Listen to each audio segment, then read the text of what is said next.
are those people who could be said some of the killings he did? He never did. He linked you with the attempted murder of Hebrew. He did not. My lord, the matters council. Police, which is the only one allowed by grossly abused. Our governors have to share police powers with the president as stipulated by the constitution. We do not have a federal government police force. We have the Nigerian police force, which shall be administered, organized, and supervised by the Nigerian police force. No, my lord, I want to say something. I want to say something here. Perhaps it might also enlarge the scope of people who should be invited here for examination. My lord, if we cannot find those who literally murdered Abiola, who are those people who could be said to be the beneficiaries of the death of Abiola? Rogers has linked you with some of the killings he did? He never did. He linked you with the attempted murder of Hebrew? He did not. My lord, the matters council is leading the evidence in our matters. Is this an adversary proceeding? It's not, my lord, but we can't be talking about cases which are in court, Is my lord. this an adversary proceeding? It's not, my lord. These cases are in court, my lord. I'm just reminding you, lordship. My lord, sorry, my lord, I think I'll be in cross-examination. Legally Speaking, a program that deals with legal issues and questions we face as citizens of this amazing country, Nigeria. Legally Speaking. Join us every Friday from 5 p.m. to 6 p.m. for Legally Speaking. Good evening and welcome to Legally Speaking. My name is Anthony Ebuka. I'm a legal practitioner with Law Partners and Associates in Uyo, Akwa Ibom State. You're listening to this program from the Planet Radio 101.1 FM in Uyo, Akwa Ibom State, and Spectrum TV. Spectrum TV is on Star Times and free to air television. Okay, today on Legally Speaking, we'll be looking at some very current legal issues. One is that the Deputy Governor of Edo State, Comrade Philip Shaibu, has been denied access to his office. Now, we will use that story to consider the constitutionality of the office of the Deputy Speaker and the challenges of probably the challenges of the governors and their deputy speakers. He's not alone. Every governor in Nigeria has that issue. So we'll do that. Now, we will also consider the story surrounding the Election Petition Tribunal in Kano State. News making rounds is that the governor of Kano State, the NNPP governor, has been ousted, and in place is the governor, the APC candidate of that state. So we'll just have a run through of that. But first, we will start with the discussion on the demonstration that happened yesterday in Lekki, Lagos. Recall that one very young artist, Mohbad, popularly known as Mohbad, has been, would I say, killed, died. His body has been exhumed for autopsy to establish the real cause of it. And before then, a lot of Nigerians, especially the youth, have poured in encomiums and sympathy towards the deceased. And we had a demonstration yesterday which we will really take a look at in line with the democratic principles of Nigeria. I have with me in the studio to discuss this and more Etini Basi. Etini Basi is a legal practitioner of Partners and Associates and a social commentator. Etini, you're welcome to the show. Thank you very much. All right, so Etini, we are looking at the screens and we are looking at Mohbad, a young man. I'm not sure he's up to 25. It's 27. He's 27. Okay, he looks less than 25, but he has it's just an unfortunate situation that he died in very mysterious circumstances. It looks like there are a lot of shoddy things around his demise. People are accusing the NDLEA, people are accusing the police, people are accusing the, what do we call that artist? His colleague? Naira Marley. Sam Larry. Sam Larry. So there are lots of accusations flying across, but he was buried. One would have thought that with such controversies, there would have been need for a clear-cut decision on whether or not to have an autopsy to first determine the cause of death, then to determine who to pin that cause of death onto. But he was buried and his body was exhumed. Now, his body was not just exhumed yesterday. There was what is very prominent in the Nigerian recent language, organic protest, organic demonstration across Lagos and Ogun State at the moment. So, what do you make of it? Well, first of all, I didn't even know the Mohbad. Oh, Talking about don't it. tell But us I've been that. hearing songs. I've been listening to some of the musics I've recently heard that I'd heard before, but I didn't know the artist. I didn't really know the artist until this has sing. And then one wonders, how can someone be so popular after his death? That's also a thing to wonder. But then there are certain circumstances, let me put it that way, surrounding his death. Of course, we've all heard that from different social media handles and news lines. So I think the hurry to bury him, it's also questionable. Well, it's not just a hurry. I don't know if he's a Muslim from his name. No, he might he's be not a Muslim from okay. the stories, but the hurry to bury him was just too sudden. Like the very next day. A lot of people want to just move on. No, you can't move on in circumstances. There are circumstances surrounding the death. Obviously, it wasn't a straightway thing to say he died of natural causes. No one knows how he died. So in that instance, you should at least wait and then maybe try to find out what actually happened to the person. Okay, now, Mohbad, was he murdered or did he die of natural causes? That's what the autopsy will reveal. I'm sure the autopsy was done and the result has not been made official yet. But what is more interesting now is the fact that there was a demonstration. Youths came out and demonstrated. Okay, it was supposed to be a candle procession. I don't know if it was done in the night or it was done in the day. But when you light candles in the day, it's suspicious. If you light it in the night, one would understand. Now, that protest didn't happen in the night. It happened during the day. Okay? And they were tear gassed. Some of them were tear gassed by the police force and stuff like that. One would wonder, how does that play out in a democratic system, a democratic society?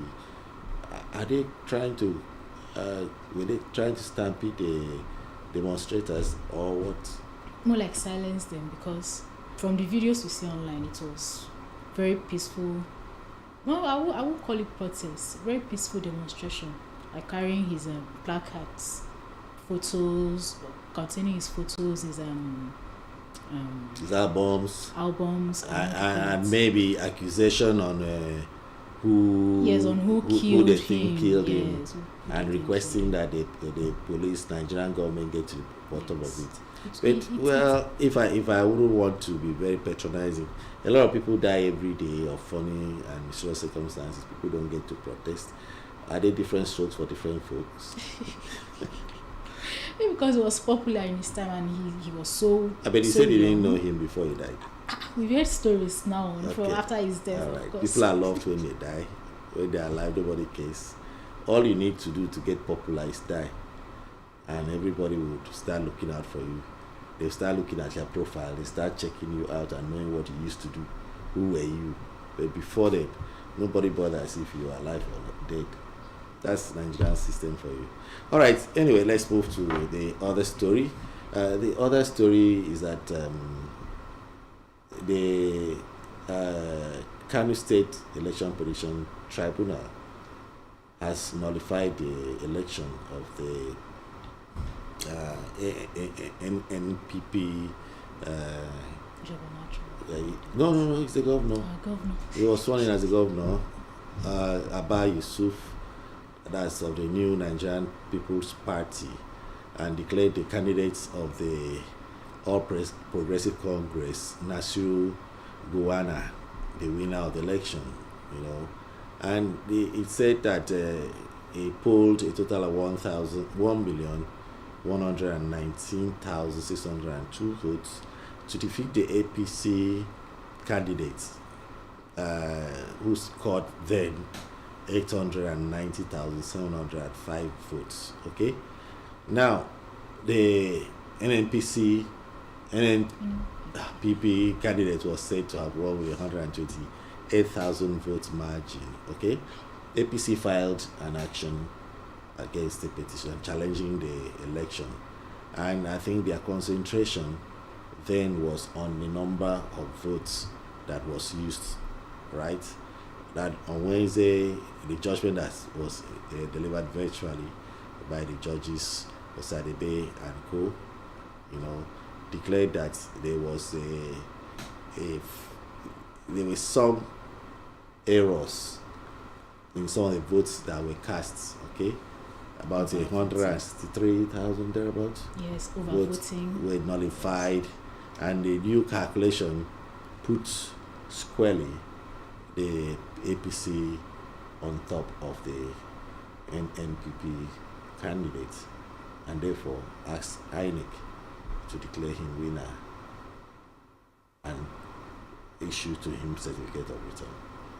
All right, so now what is very interesting is the fact that usually, especially after the presidential election petition tribunal, a lot of people came out to say we have lost faith in the election petition tribunals and the Nigerian judiciary, and that you cannot win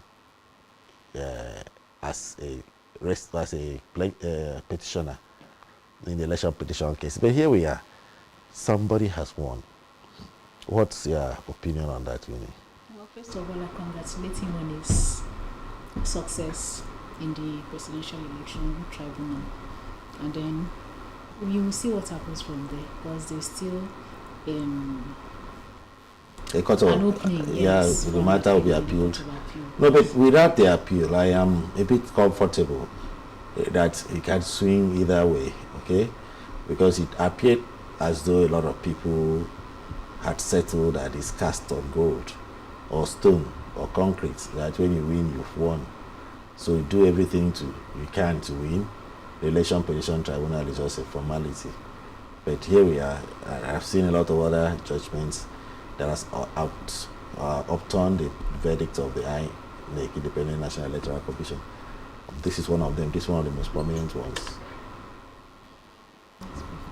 Well, I read 3 grounds. I think I read there were about 3 issues bordering on the petition, and then one was that the NMPP candidate that time, the sitting governor, was not a member of the political party at that time. That was basically why that part of the petition was approved, was upheld. Upheld about it. So I was wondering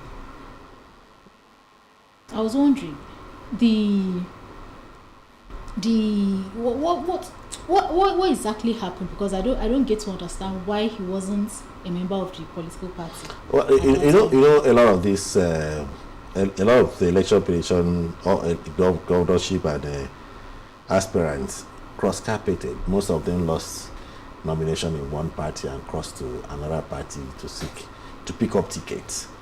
So at the time you are crossing, the law is very clear anyway. Of course, that's one of the parts that the All Progressive Congress wanted to use against Peter Obi of the Labour Party. Yes, that was where and the court said no, that the party retains a prerogative to nominate whoever they wish, and that is an intra-party affair.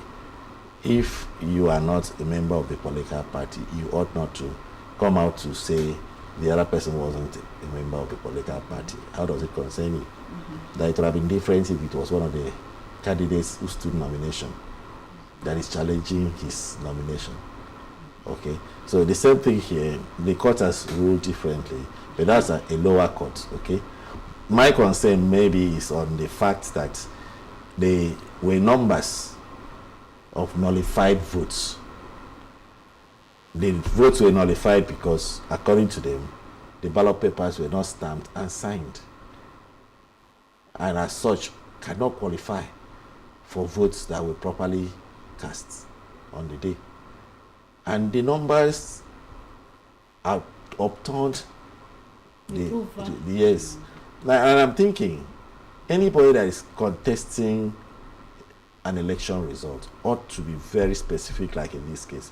You know exactly what you want to say. Your position is that, okay, there was over voting or there were irregularities, some votes were not properly cast, and I can prove it. If you go to check it, because of their hurry, they forgot to sign and stamp as required by the Electoral Act Okay. So you're saying there's a strict. No, you have to, because that's a process.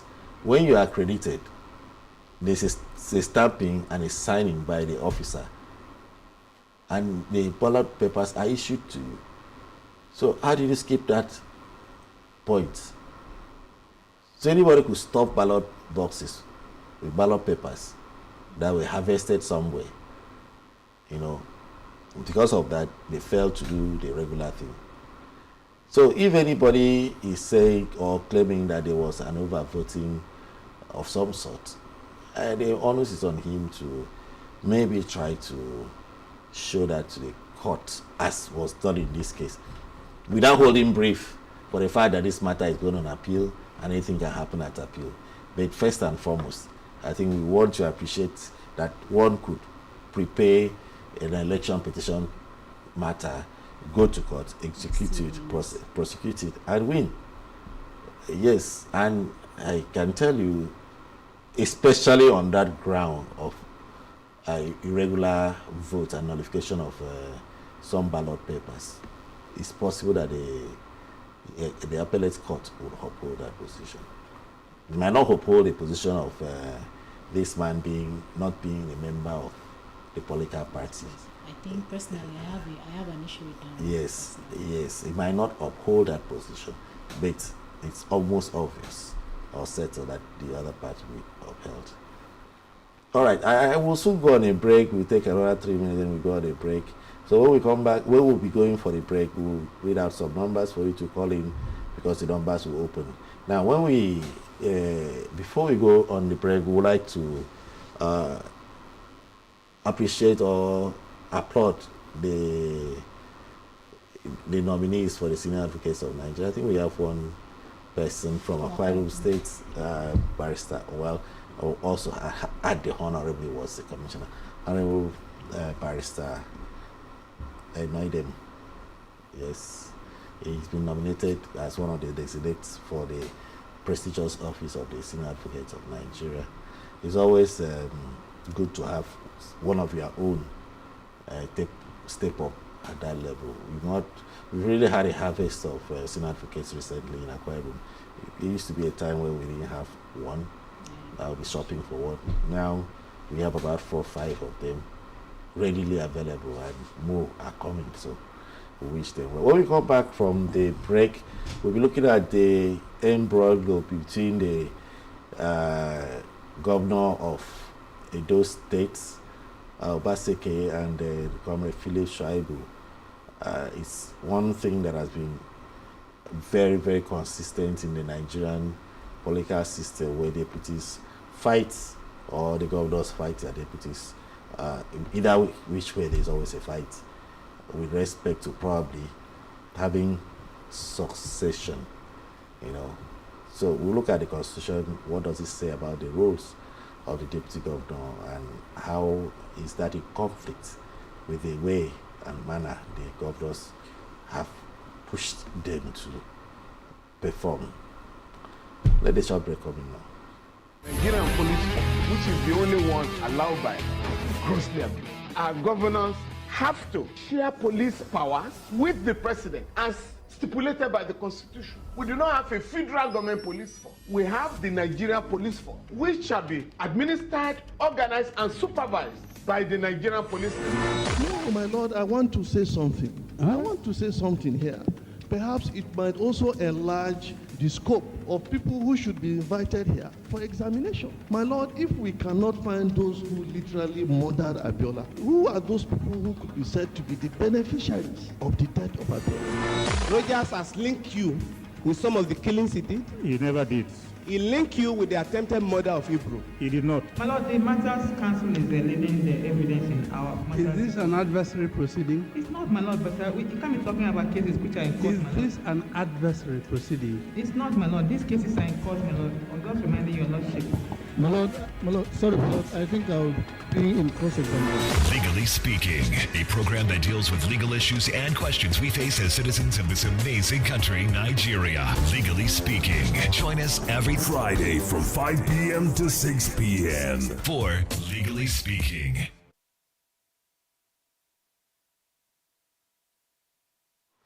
All right, welcome back to Legally Speaking. I'm still with Etini Ibasi. Tony Ebuk is my name. And this is Planet Radio 101.1 FM. This is Spectrum TV, Star Types, and Free to Air. All right, now, discussion, the major discussion of the day, which is the fight between the Deputy Governor of Edo State and the Governor, as the Deputy Governor is the Comrade Philip, and it's Dr. Obaseki, right? It's Dr. Obaseki. Very recently, news broke that the Deputy Governor went to his office and he was locked out. Videos went viral. I mean, that was the most embarrassing moment of Nigerian democracy, to me. Nigerian democracy on air. That the Deputy Governor would get to his office and he had been locked out, and he stood out there helplessly confused, calling to know why he has been locked out without any information. First class security breach.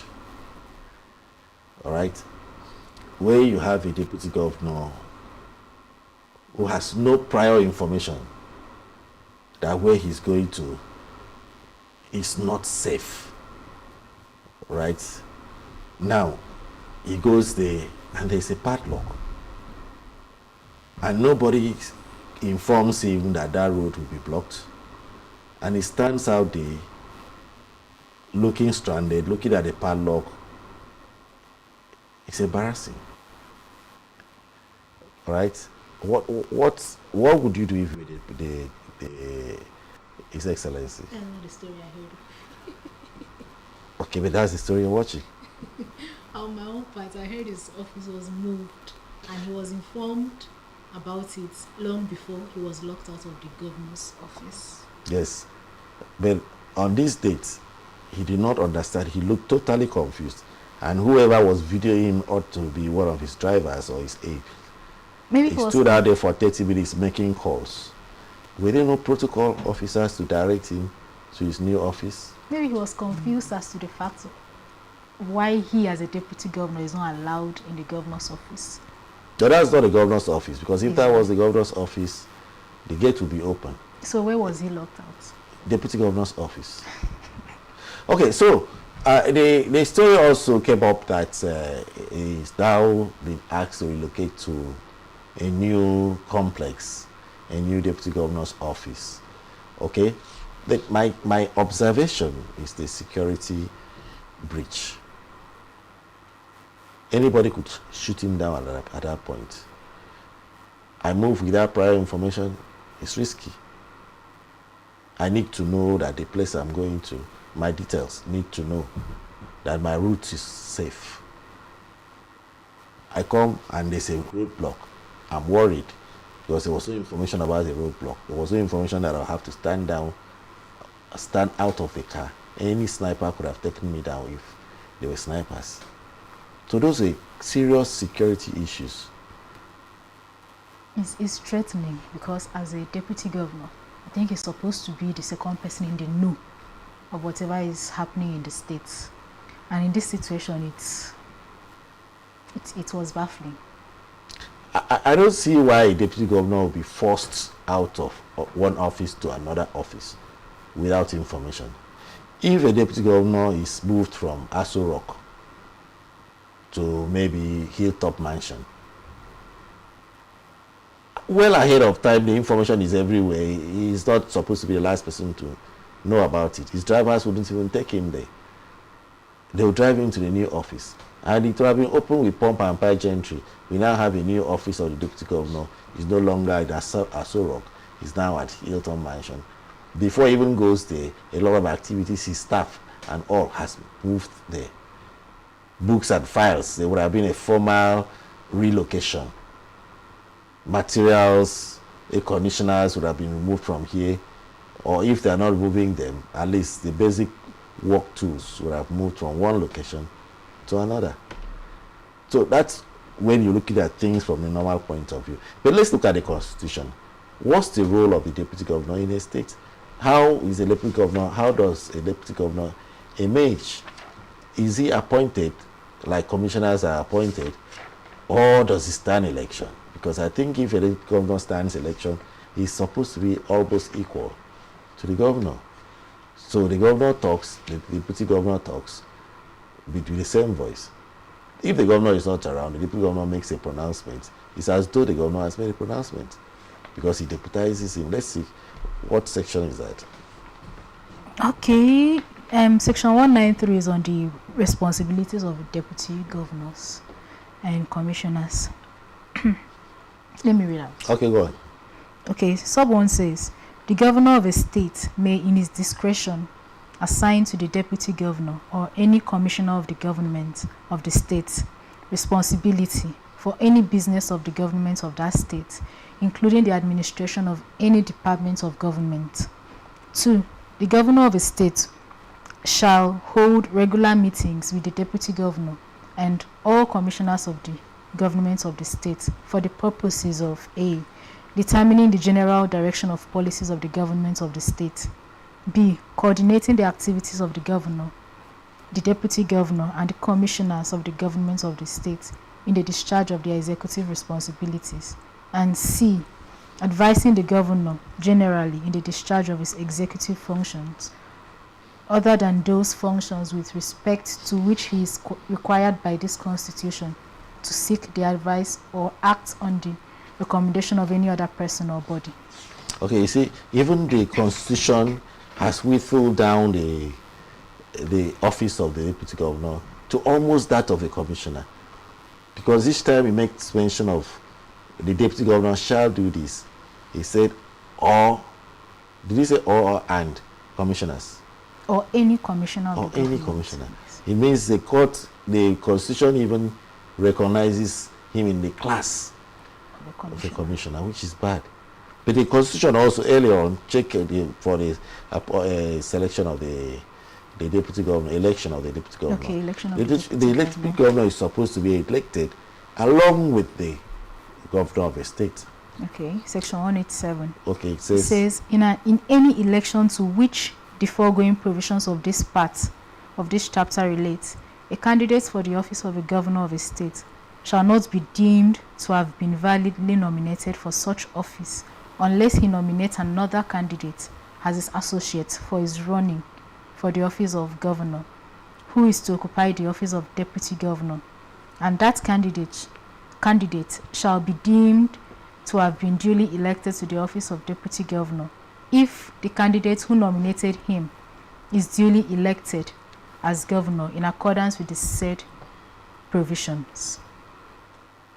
Okay. Now it says the provisions of this part of this chapter relating to qualification for election, tenure of office, disqualifications, declaration of assets and liabilities, and oath of office shall apply in relation to the office of the deputy governor, as if references to the governor were references to deputy governor. Yes, so that's the section that elevates the office of the deputy governor above every other official of the government, right? It says you and your governor must have the same qualification. You must qualify the same way he qualifies, right? But when governors get into office, that same way I qualify dies. You are relegated to a level of a commissioner, sometimes below the level of a commissioner. How can a deputy governor be below? Yes, because in some offices the deputy governor takes instruction from even the secretary to the government. He takes directives from them. That's ironical. It's ironic, but that's reality. That's reality in Nigerian government. So the law has given the deputy governor powers to run a government of a state in the same manner as a governor would run the state, but in the absence of the governor. It means the deputy governor shall be a coordinating, almost a coordinating commissioner. Well, we have opened the phone lines.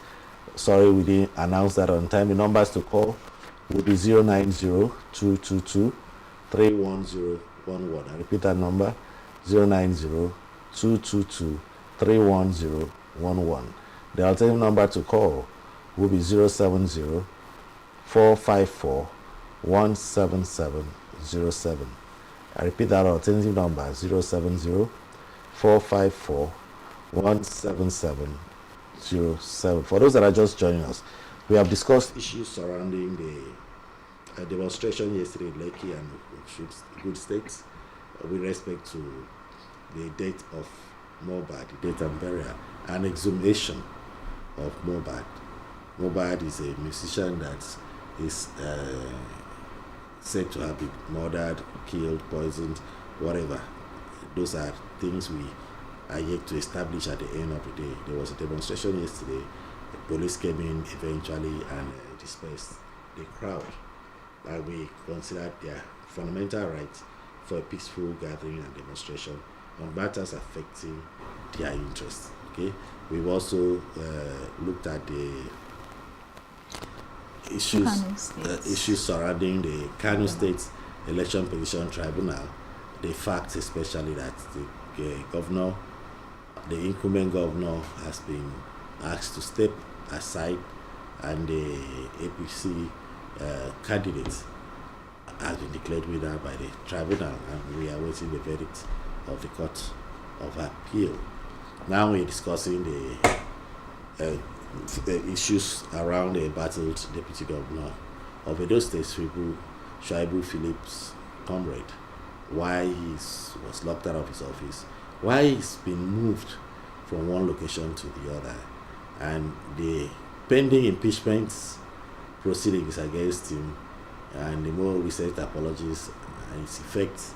Those are the things we try to make sense of right now. I am still with Etini Basti. So, Etini, you want? Yes, the deputy governor still has wider powers, and as such, his position should not be relegated, because in the absence of the governor, he's just the only person at that time to take over and continue from where the governor stops, and that is what the constitution has said. Okay, but whereas the constitution has forcefully made the governor and the deputy partners, when it said you cannot even be said to be validly elected into an office without. Yes, hello. Okay, thought we had a call, we lost that call. So you cannot be validly elected into an office without having nominated a person who shall be your deputy governor. So, hello. Yes. Good evening. Welcome to Legally Speaking. Hello. Good evening and welcome to Legally Speaking. Let's have your name and where you are calling from. All right. Okay. Sorry if you can't try to call back. The numbers are 090-222-31011. If you can't get us on that number, you can try the alternative number, which is 070-454-17707. All right. So the Constitution has been very, very strict on it. Yes. Hello. Good evening. Good evening, sir.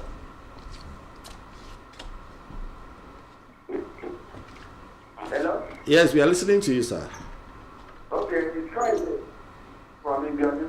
Friday from Ibioni. Yes. Okay, sir. Carry on. I want to give media to congratulate our own form. I know them. Okay. For the senior advocate of Nigerian position. As a minister. All right. Thank you very much, Friday. Yes, of praise in this country. And I hope to congratulate the Governor, which is okay. Almighty, strengthen him to show this country that they who fear God supposed to work in the judiciary. Okay. And for tribunal, my brother, I want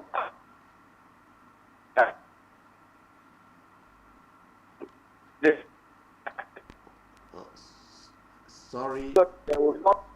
Sorry, if you can repeat the last part. During the time giving their judgment, Thank you. God bless No, you. sorry. Before you leave. Yes. You were saying something about the tribunal. I didn't get to hear that. You can repeat that part.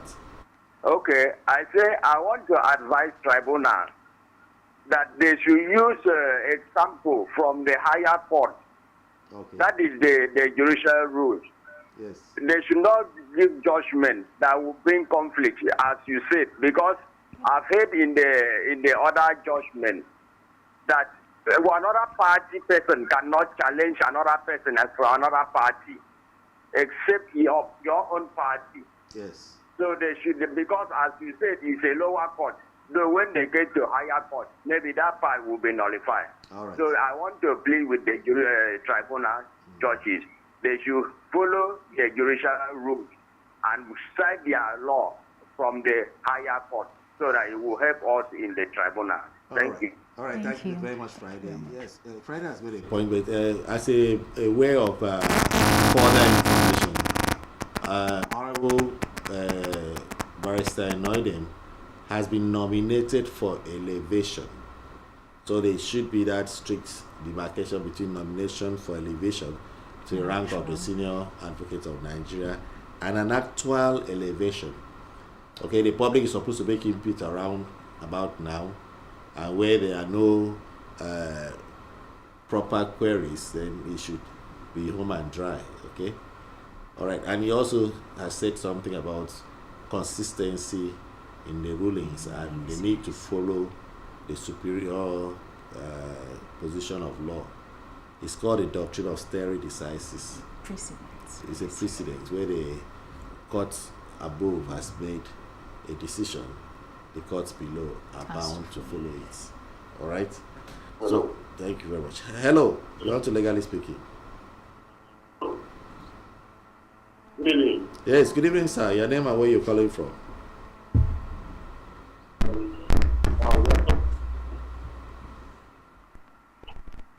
Hello. Hello.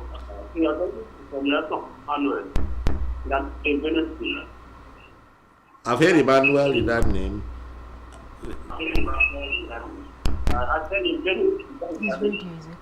Can you turn off your radio, please? The hall back is not allowing us hear you well at the studio. To hold, please wait.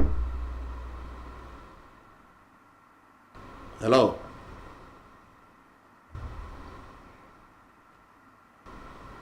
Are you with us?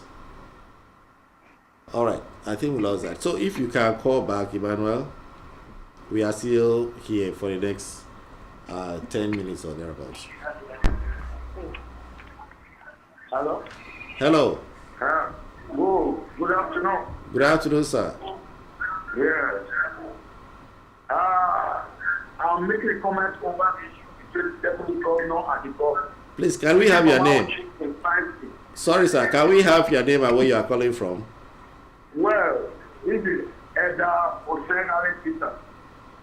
Elder Peters Osenari. Yes. Okay. Yes. In fact, the argument between we don't really know. You don't know, I don't know. Let's say the fact. In all that, we don't know what is happening to this deputy and the governor himself. So we should not beat around the bush when the state is not there. So they know what they are asking us. So far as any other thing.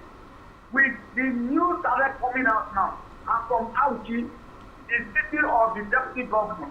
Deputy governor is very powerful. He has to respect the senior. Opportunity is our governor. Who is he? That's why he messed up with Shoma